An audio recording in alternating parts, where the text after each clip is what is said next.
Welcome to the Slop Farm. Enjoy the video. You start immediately with safety and the right tools. Park the Raider 150 on level ground, shut the engine and let it cool. Hot metal seizes sockets. Once done, remove the seat or side cover to access the plug. Pull the spark plug cap straight off. Do not twist to avoid damaging the lead.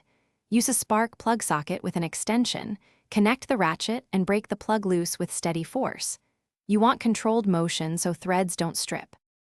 Once the plug is loose, use the extension to lift it straight out. You avoid dropping it into the combustion chamber. Inspect the porcelain and electrode. Light tan means healthy, black sooty means rich mix, wet oil points to valve or seal issues. Clean the spark plug hole with compressed air before installing a new plug to keep debris out.